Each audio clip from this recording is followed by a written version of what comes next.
So Fermat's theorem.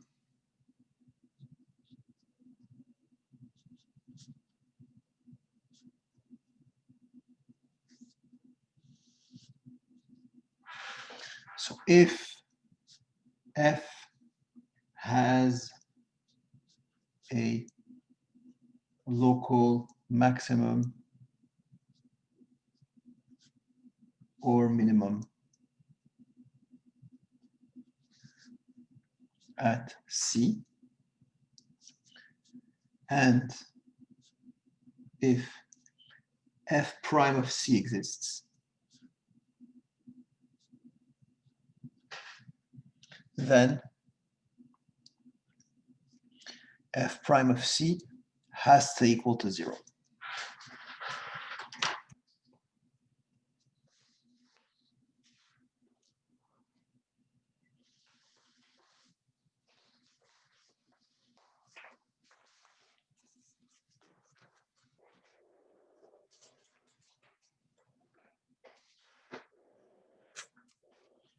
Okay, so very important theorem.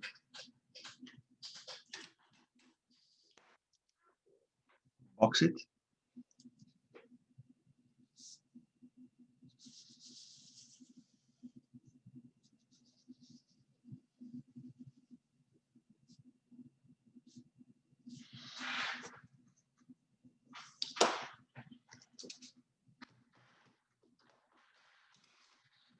What does this mean?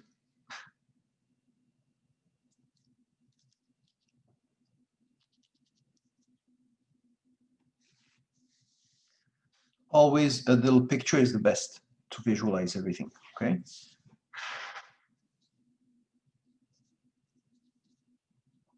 So let's say I have a function. It goes like this, like this, like this, like this, let's say, okay? It keeps going. Oh, let's do a bit more, like this, like this, like this. There. Okay, so what does it say? If it has, F has a local maximum. So where are the local maximum and minimums here? So I have here a local max. I have a local max. I have a local min. I have a local min. Is that right? You see it? Okay, so what does it tell me? It says that if it has a local max or local min at a value C and the derivative exists, then the derivative is 0. So obviously, as you see here, the derivative is flat, 0. As you see here, the derivative is 0. You see it? Derivative here is 0. So every place where you have a local max or min, you see that the tangent is flat. See it? Except for here, because here it's like a pointy place. It's called a cusp. And here the derivative doesn't exist. Okay?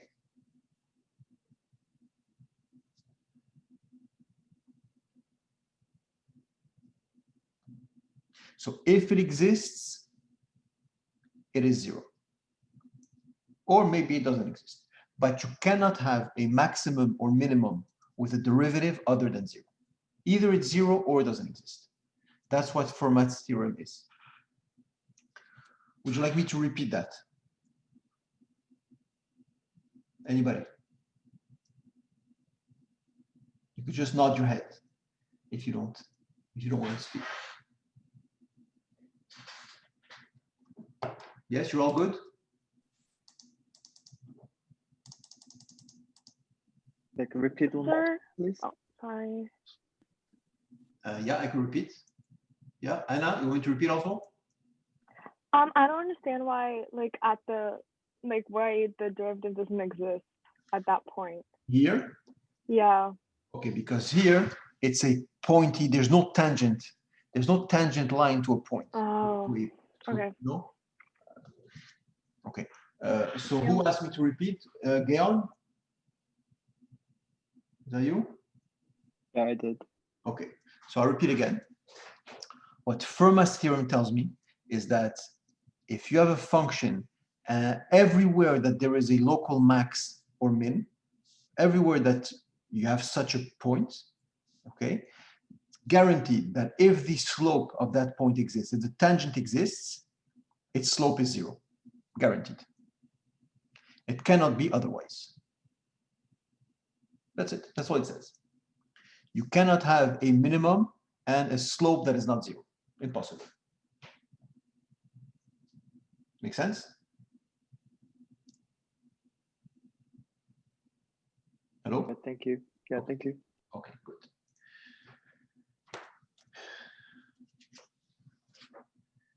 Okay. Let me give you a definition of a critical number.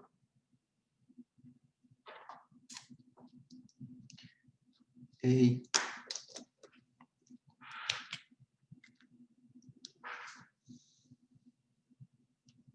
critical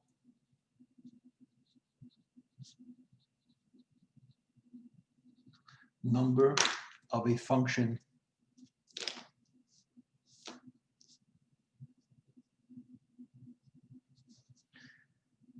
f is a number C in the domain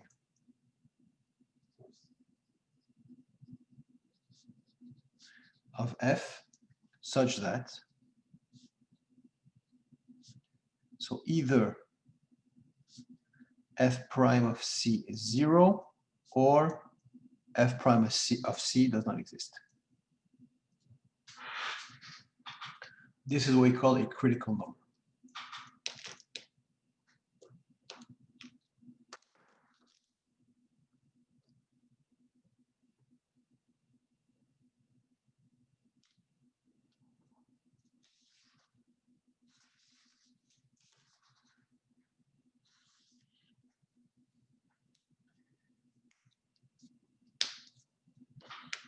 Okay. So I know it's a bit, this part is a bit annoying because there's a lot of definitions, but basically we did what? What's an absolute max, absolute min, local max, local min. Then we showed the extreme value theorem, Fermat's theorem, and now I'm just explaining to you what a critical number is. Okay, so critical number, basically, it's all the numbers where either the derivative is 0 or the derivative doesn't exist. So in this case, here in this picture, this would be a critical number. This would be a critical number. This. All these are critical numbers. They're places, they're values where the function has a slope of 0 or a slope that doesn't exist. Okay, even here, you see carefully, the slope is also 0 here. Okay, so these are all critical numbers, they're called. They're very important.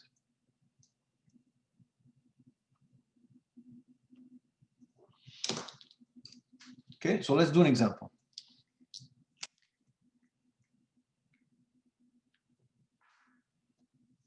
Any questions on the definition of a critical number?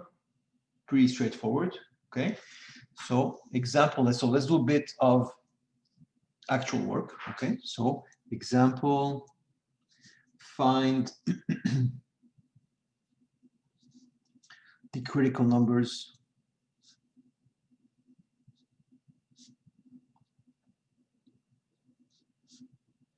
of, so f of x is equal to x to the power of 1/3 times 3 minus x.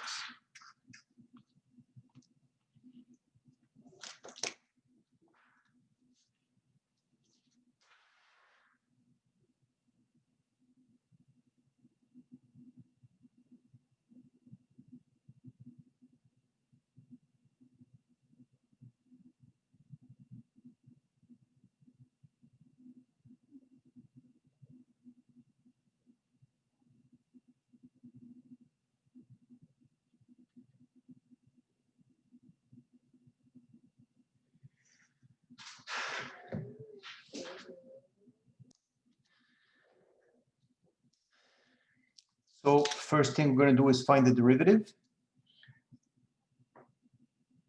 So this is a product rule, let's not forget. 1/3 x to the negative 2/3 times 3 minus x plus x to the 1/3 times minus 1. Okay, and so that is, I'm going to rewrite it as fractions. So I'm going to have 3 minus x over x to the power of 2/3 plus negative x to the 1/3, right? That's what I have. You with me? Yeah? Yeah. Confused, Anna. Although? Sir, can you re-explain? Yeah. So, how to find the derivative? No, the next step. Okay, the next step, I just send the x to the minus 2/3 downstairs. Okay. That's it. Okay, so at this point, what I'll do is I'm going to find the common denominator, right? Because this is over 1. So I will multiply the bottom here by 3 times x to the 2/3 and the top as well. 3 times x to the 2/3.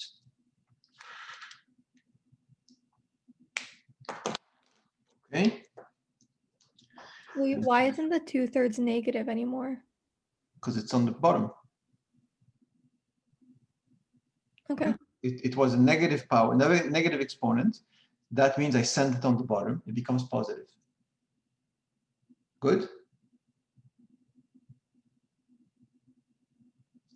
Okay.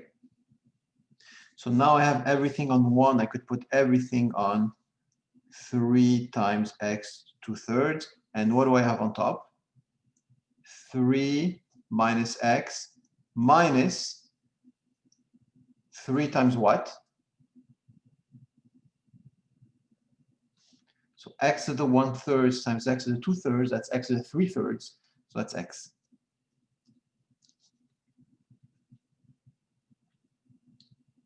You guys okay with this? Okay. And so I have 3 minus 4x on top, and on the bottom I have 3 times x to the 2/3.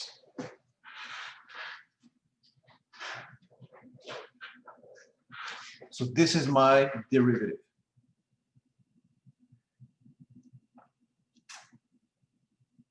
Okay, so now I need to ask myself, when is my derivative equal to 0? So f prime of x is equal to 0 if what? And then f prime of x does not exist if what?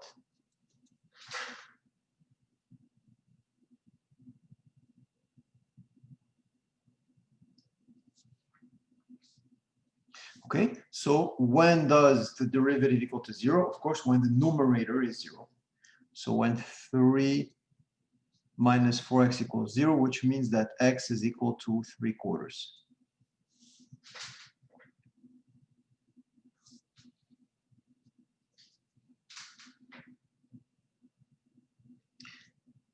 Okay, am I going too fast for anyone? Okay, you have to tell me, okay? Please, if somebody, I'm going fast, you tell me. Okay.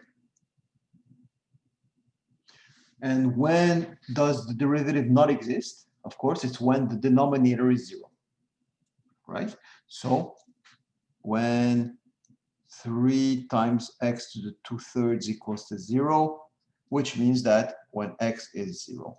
And so these are my critical values, my critical numbers.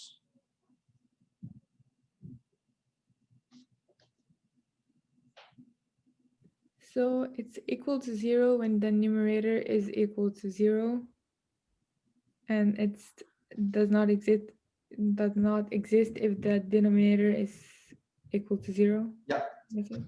Okay.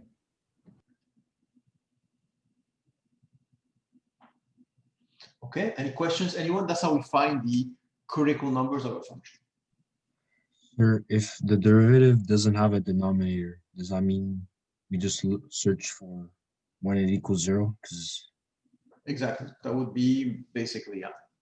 Or unless, of course, unless you have a square root function or a logarithmic function. So these are functions where you could have problems, okay? Because the square root of a negative, you know, it doesn't exist. So you're looking for restrictions, basically. Okay. Okay, so this is what a critical number is. Okay, and then I want to give you a sort of a something we conclude from here. Okay, are you okay? Can I take this out? I have a question. Yeah. If your numerator was a quadratic equation, what will be your critical? Are you allowed to have two critical numbers? You could have a million of them. Okay. Okay, it's a good question. Okay, if it was a quadratic, you're right. You would have to factor and do it. Yeah, absolutely. And it's going to happen. You'll see.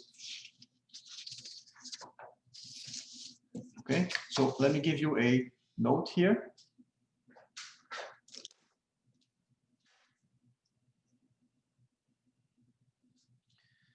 So if, and that's important, we're going to use this. If f has a local maximum or minimum at C, then C is a critical number of F.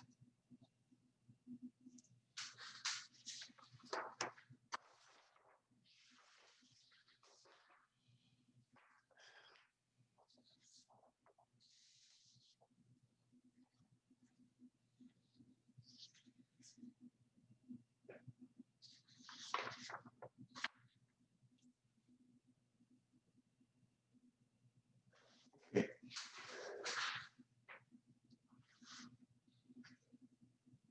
So let's understand what I just wrote here.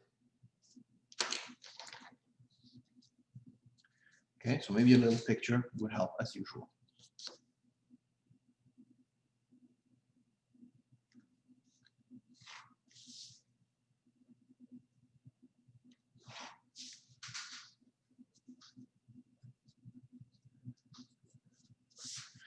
So let's say you have a function.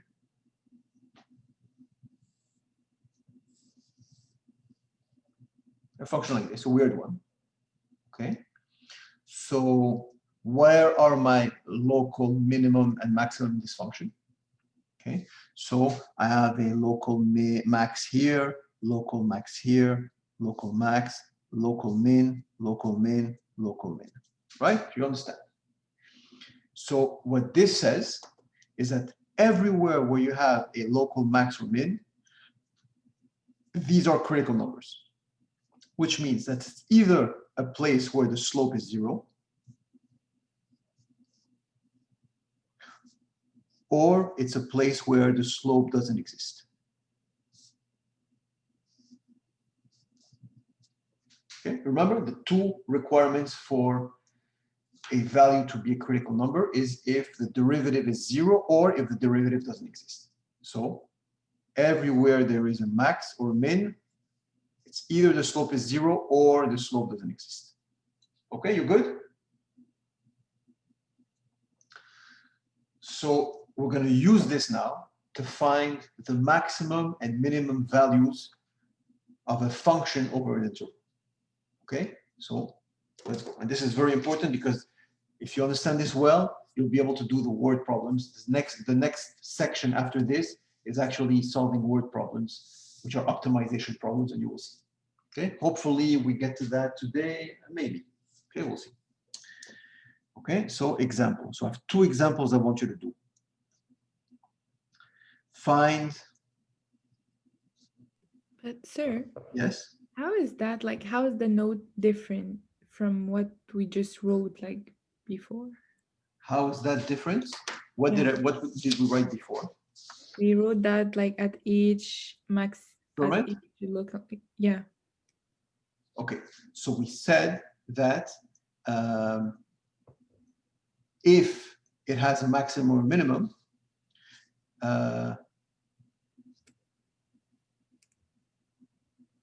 What did I write here? At C?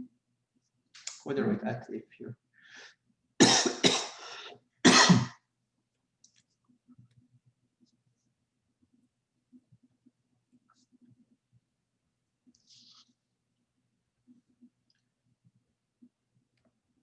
Yeah, it's pretty much the same thing, except that at this point here, I didn't tell you that these are called a critical, where it doesn't exist, it's called a critical number. Okay, so like at each local maximum or minimum, then it's a critical value. Exactly, it has to be a critical value because it's a place where the slope is either 0 or doesn't exist. Okay. No choice. Yes? Yes, thank you. Good. I'm very happy that you're asking questions. Okay, so just keep asking questions. You're going to do very well in the final. Trust me. So find the absolute maximum and minimum values of the function. So f of x equals to x cubed minus 3x2 plus 1 on the interval -1/2 and 4. Okay, so the idea is that we're going to use the fact that anytime you have an absolute maximum min, the derivative has to be 0 to find them. Because now I'm just going to ask when is the derivative of this equal to 0, and that's going to make me find the critical numbers. Is that okay?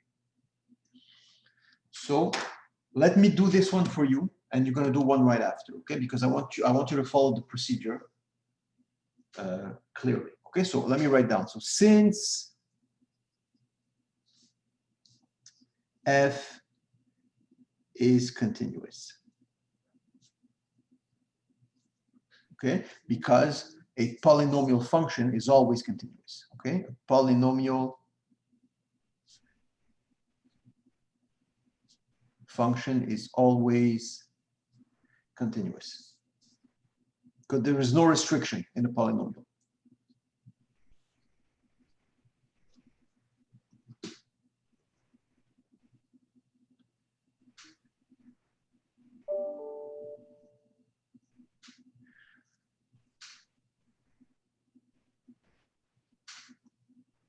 Okay, and it's over a closed interval.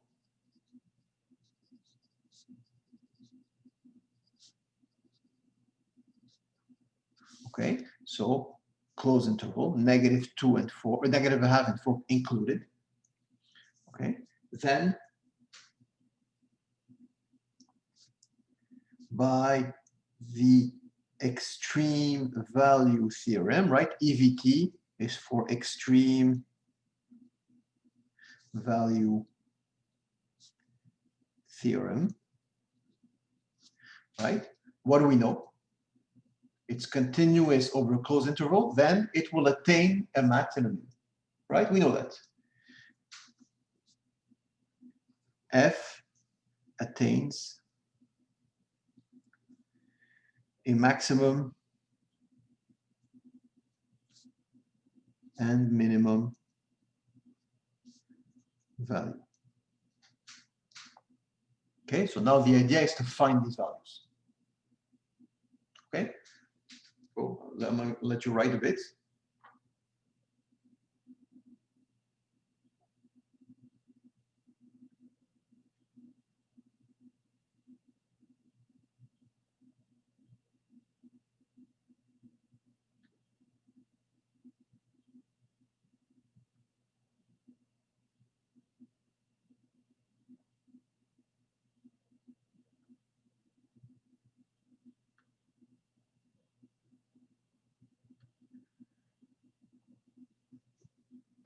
Okay, so let's find them. Let's find the max and min. So let's find the derivative equal to 0. When's the derivative equal to 0? So f prime of x, which is going to be 3x2 minus 6x, has to be 0. Let's pull out a 3x times x minus 2 has to equal to 0. And therefore, either x is 0 or x is 2. Make sense?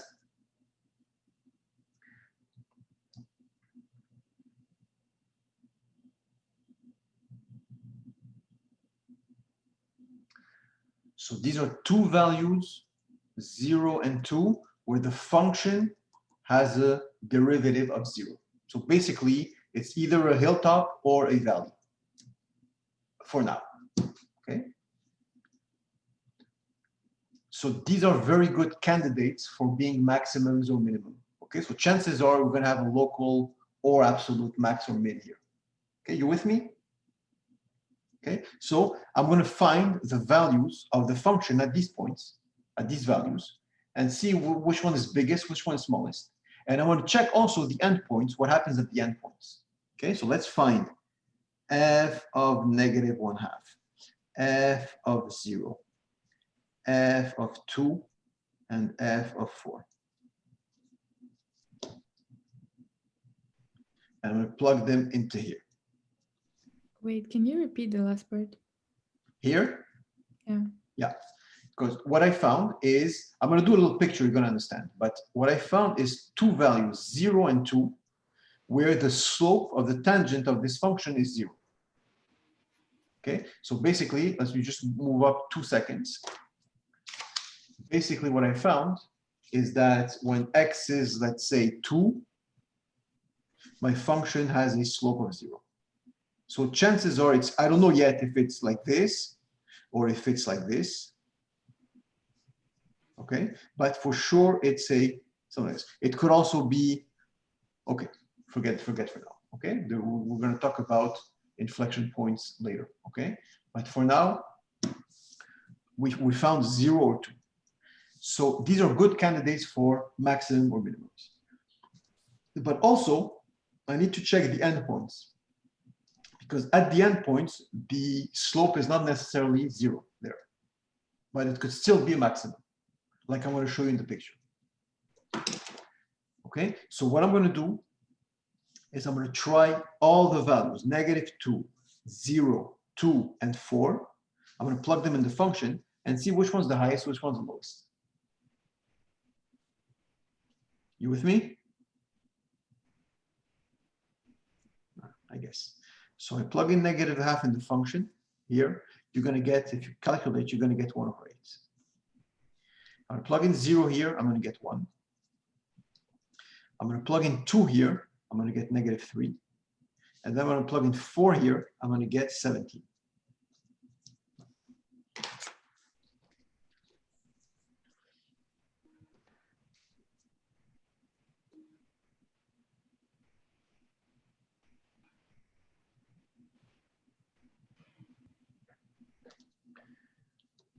Okay, so as you see, this is the minimum and this is the maximum. You see it? So it reaches a maximum value at 4 of 17 and a minimum value of -3 at 2. Let me see what this looks like.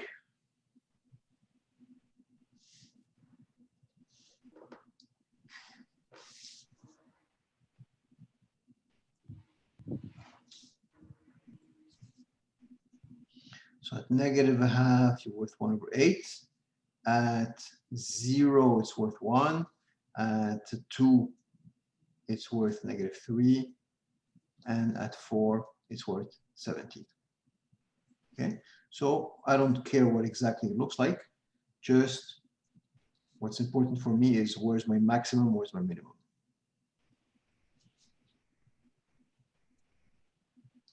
Okay, -1/2, 0, 2, 4.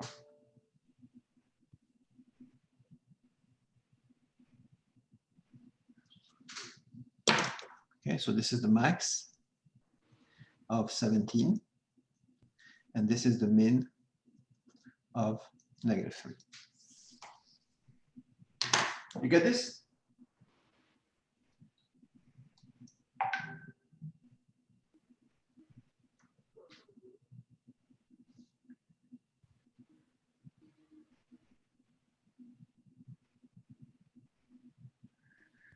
Okay.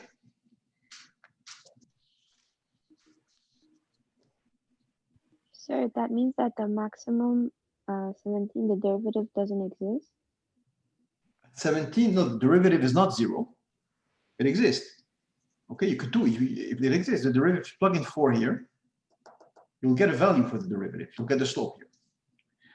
However, since it stops here, so you're cutting the function short, and so the derivative is not necessarily 0, but still you reach a maximum because you hit a wall. Same thing here. It was going to go down, but you stopped it here. You understand? So is it a critical number? Is what? I'm sorry? Is it a critical number? The maximum here? No, but in this case, because since we're now on a closed interval, okay, so my critical numbers are here, 0 and 2. These are my 2 places where the slope is 0. But since we're on, so if the function I was continuing it until infinity, that would be the only 2 critical numbers. There wouldn't be, you would have a local minimum here and a local maximum here, and that's it. But since I'm stopping the function here, I need to see, oh, it stopped there, it reaches a maximum value at 4. It reaches a sort of a local minimum at -12. You understand? Yeah. Okay, so even though, so that's why I'm checking, by the way, that's why I'm checking the endpoints, because I wouldn't be able to detect them by doing derivative equal to 0, because the derivative is not 0 here. So I really have to actually plug the endpoints, and you should always do this. All good? Yeah, thank you. Okay. Are you ready to try one? But sir, Yes? like we had the values that x equals 0 and x equal 2. We did like what's under it to like verify. What's under what? Like we know that x equals 0 and x equal 2. Yes. But why did we have to draw it? You don't have to draw it. No, you don't have to draw it. Okay. I draw it just to show you what's going on here. Because this is, okay, it's good. You understand that this is the max, this is the min, I understand. Mm-hmm. But why did we take the endpoints? This is why. Because at the endpoints, the derivative is not 0. Okay. Okay, and you wouldn't see it here. Okay, perfect. Okay? Mm-hmm.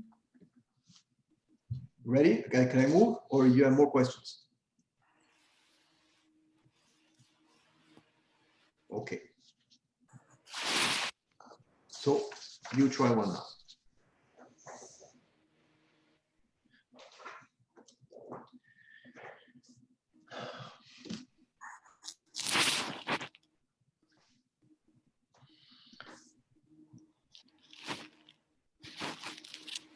Find the extremes.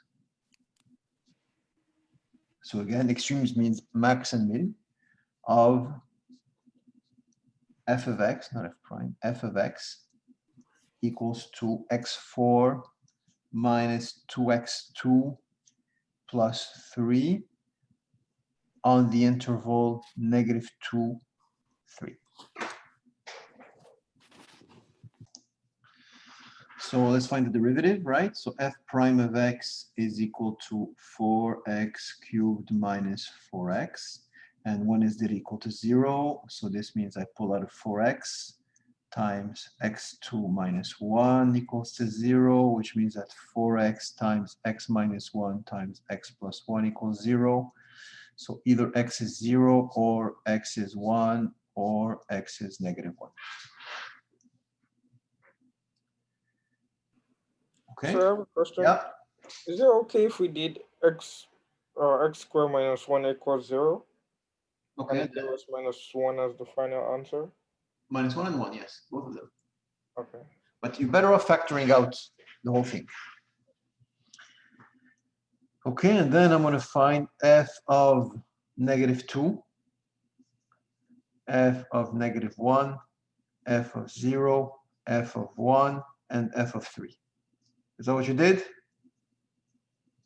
Okay, so all the critical numbers plus the endpoints. So f of -2, if you plug in, you get 11. F of -1, you get 2. F of 0, you get 3. This you get 2, and this you get 66. Is that right? Yes. Okay, that's it. So this is the minimum value of the function. And this is the maximum value of the function.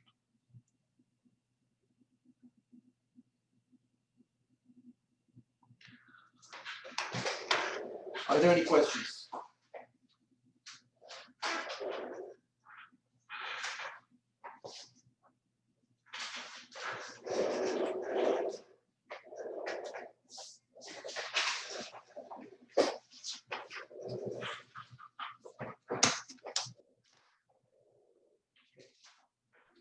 So that's pretty much all there is to say about the extreme value theorem, okay? And finding the maximum and the minimum values of a function over a closed interval. Any questions? Does anybody have any doubts that's not 100% clear? Because you need this for the next section. So, sir, when you're writing the answer, will you put -1 and 1 is the minimum value? Well, the minimum value is 2. Okay, yeah. Okay. Okay. Of course, it occurs twice, you're right, but still the minimum value. Okay, good. Okay, so now let's do some optimization problems. Okay, and this is going to get a bit trickier. Okay, unless you want to do another example like this, or did you get the picture?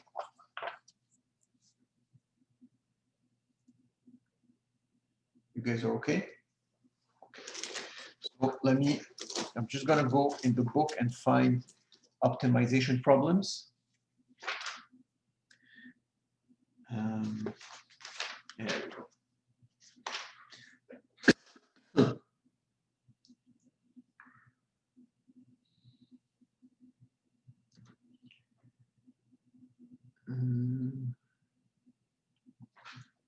Okay, so optimization problems.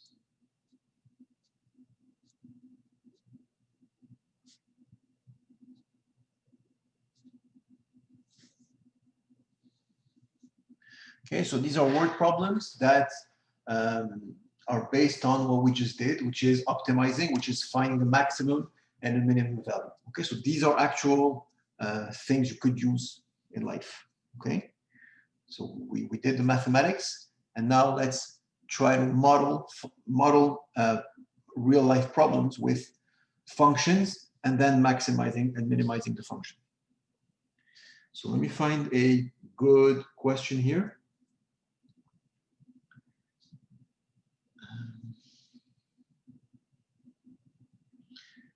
Okay. So example.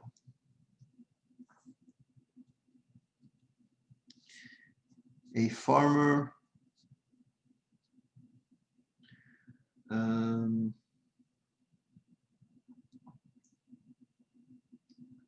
wants to fence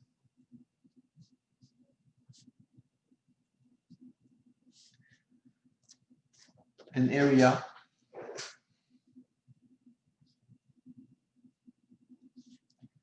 of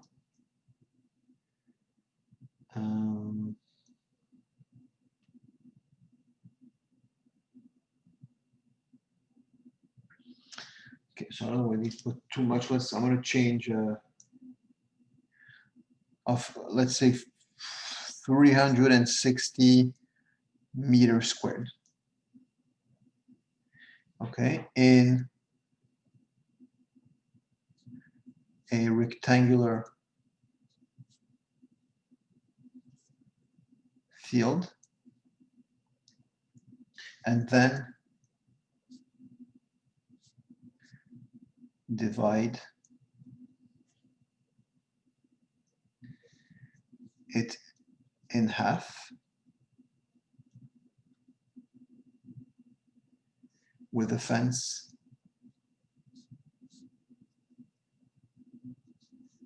parallel to one of the sides of the rectangle.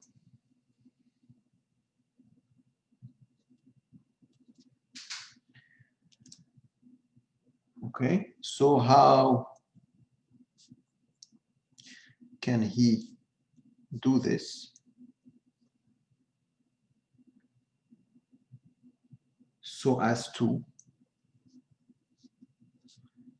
minimize the cost of the fence.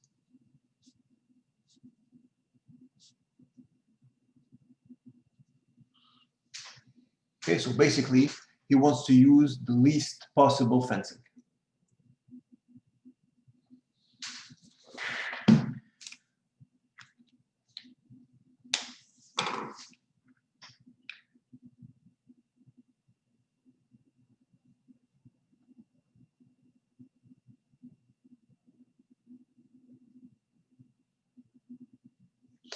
Okay.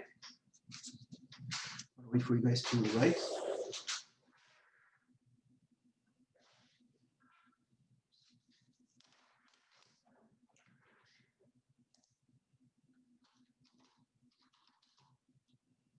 You done writing?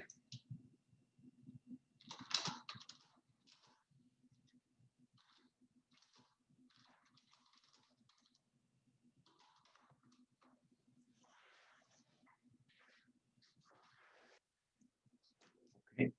So first thing I want to do is I want to draw.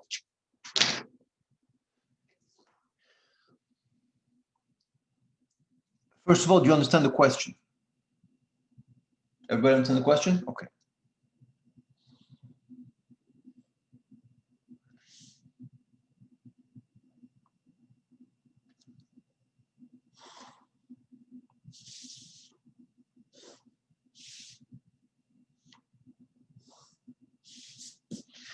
All right.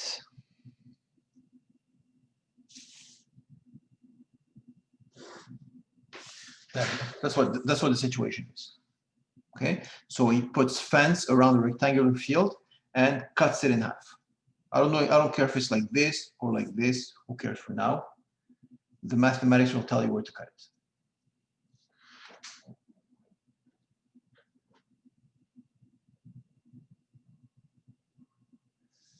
Okay, so some people are telling me that you didn't do optimization last year, but it doesn't matter. It's not the same optimization as what you should have done in high school. Okay. So what do I have here? I'm going to call this X, X, X, of course. And this I'm going to call Y, Y, Y, Y.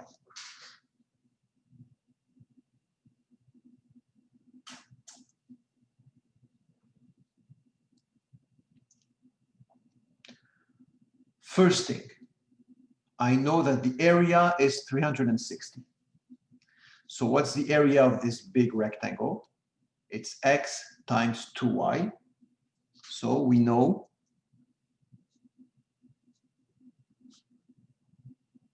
that X times 2Y has to equal to 360. You all agree with this? Which means that X times Y has to equal to 180. This I know. Any questions?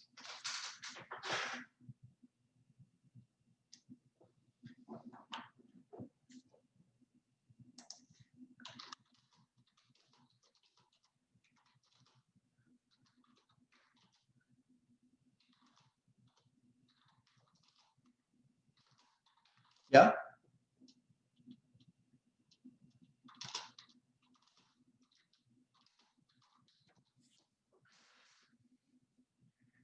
what do we want to maximize? To minimize. We want to minimize, basically find the minimum value of which function? Minimize, sorry. The amount of fence that I used. Okay, so I'm going to call this I don't know, let's say f for fence equals, so total distance of fencing, which is 1, so 1, 2, 3x plus 4y. I need to find the minimum value of this function given that x times y is 180. Do you agree with this? You understand? Any questions? Okay, so the only problem is that we're dealing now with two variables, x and y, and I don't know how to do this. Okay, so let's convert everything into one variable.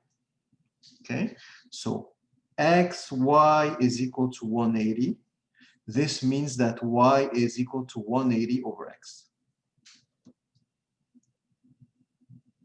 Okay, and so therefore the fence, the amount of fence is 3x plus 4 times y, which is 180 over x, which is 3x plus 4 times, that's 72, so 720 over x. This is the amount of fence that I have.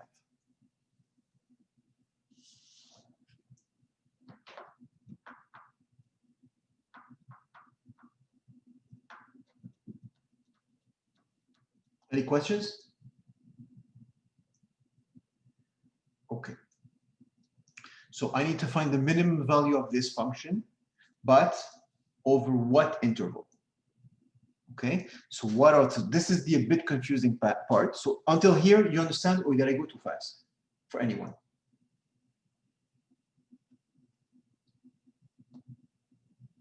All good? Okay. So over what interval is this function defined?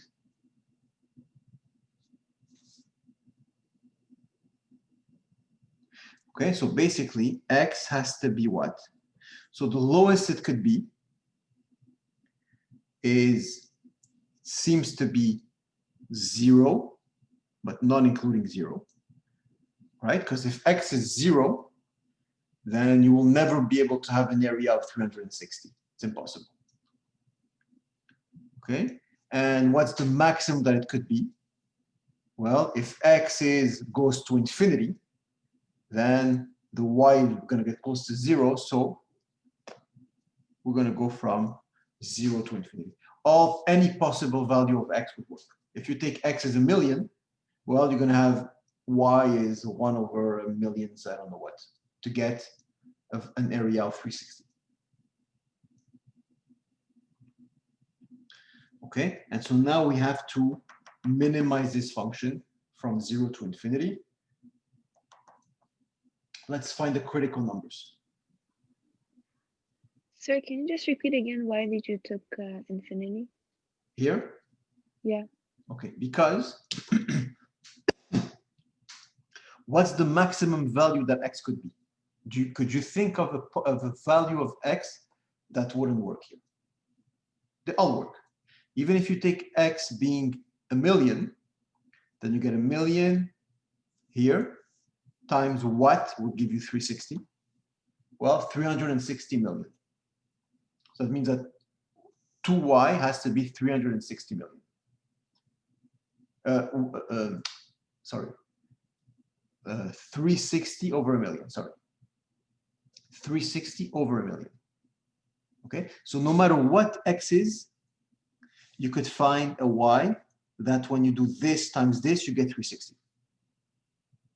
You understand? There's no limit to the size of the x that you could choose.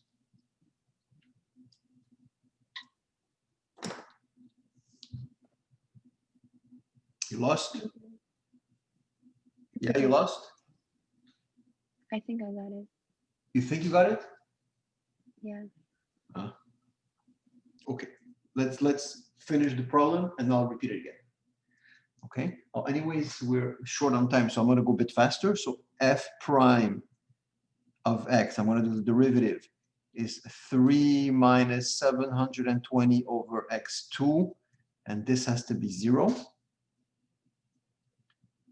So this means that if I solve for this, I get x2 is equal to 720 divided by 3, which is 240. And so x has to be the square root of 240.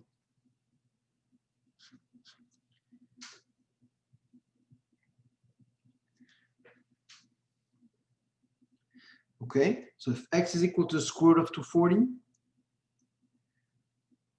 that's going to give you the minimum amount of fence to close off 360 meters squared. Okay, so there's more to say. Okay, but we don't have much time. I'm going to continue next class. But there's more to say because first thing, well, actually I have to find the y as well because they want the dimension. So to find y, I just go right here. So y will be 180 over the square root of 240. Okay, that's going to be the y. But how do I know that this gives me a minimum area and not a maximum, a minimum fencing and not a maximum fencing? Okay, so this we're going to talk about next class. Okay, for now, just the process.